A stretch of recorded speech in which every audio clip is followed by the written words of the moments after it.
Welcome to beginner friends. అందరికీ నమస్కారం. ఓం నమో భగవతే వాసుదేవాయ. ఓం నమో భగవతే వాసుదేవాయ. భగవద్గీత పారాయణలో ఈరోజు 2వ అధ్యాయము సాంఖ్యయోగము. 64వ శ్లోకం. రాగద్వేష వియుక్తైస్తు విషయానింద్రియైశ్చరన్ ఆత్మవశ్యైర్విధేయాత్మా ప్రసాదమధిగచ్చతి.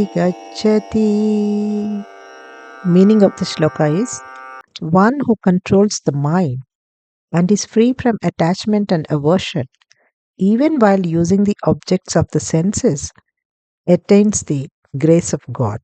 The entire downward spiral leading to ruin begins with contemplating happiness in sense objects. Now, the urge for happiness is as natural to the soul as thirst is to the physical body. It is impossible to think, I will not contemplate happiness anywhere, because it is unnatural for the soul.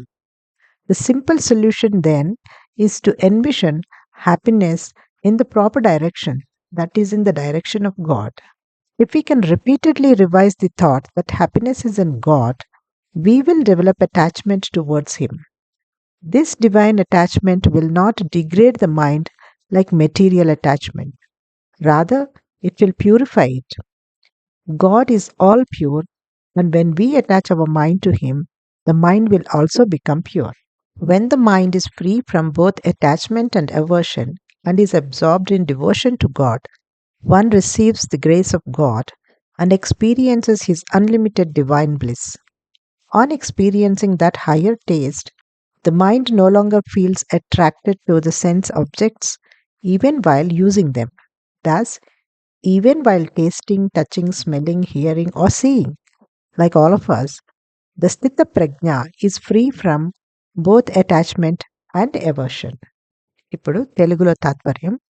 ఇంద్రియ వస్తు విషయములను వాడేటప్పుడు కూడా మనస్సును నియంత్రించిన వాడై మమకార ద్వేషరహితంగా ఉన్నవాడు భగవంతుని కృపకు పాత్రుడగును. వినాశనానికి దారితీసే అధోపతనమంతా ఇంద్రియ వస్తు విషయములలో ఆనందం ఉన్నదని చింతించటంతో ఆరంభమవుతుంది. ఇప్పుడు దాహం వేయడం శరీరానికి ఎంత సహజమో, ఆనందం కోసం ఉన్న తపన ఆత్మకు అంత సహజమైనది. నేను ఇక ఆనందం కోసం ఎక్కడా చూడను అని అనుకోవడం అసంభవము, ఎందుకంటే అది ఆత్మకు అసహజము. అప్పుడు ఉన్న సులభమైన పరిష్కారం ఏమిటంటే ఆనందాన్ని సరి అయిన దిశలో, అంటే భగవంతునిలో అన్వేషించటమే. ఆ భగవంతునిలోనే ఆనందం ఉందనే తలపు పదే పదే మననం చేస్తే మనం ఆ భగవంతునితో అనురక్తి, మమకార బంధం పెంచుకుంటాము. ప్రాపంచిక అనుబంధంలాగా ఆ దివ్య అనుబంధం మనస్సుని పతనం చేయదు, పైగా అది శుద్ధి చేస్తుంది. పరమాత్మ పూర్తి పరిశుద్ధమైనవాడు. మనం మనస్సుని పరమాత్మతో అనుసంధానం చేస్తే మన మనస్సు కూడా పవిత్రం అవుతుంది.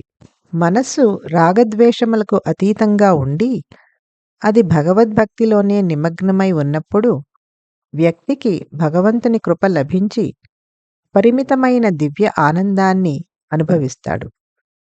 ఆ యొక్క ఉన్నతమైన రుచిని అనుభవించిన తరువాత మనస్సుకు ఆయా వస్తువులను వాడుతున్నా ఇక ఇంద్రియ భోగ వస్తువులపై అనురక్తి ఉండదు. ఈ ప్రకారంగా స్థితప్రజ్ఞుడు రాగద్వేషాలకు అతీతంగా ఉంటాడు.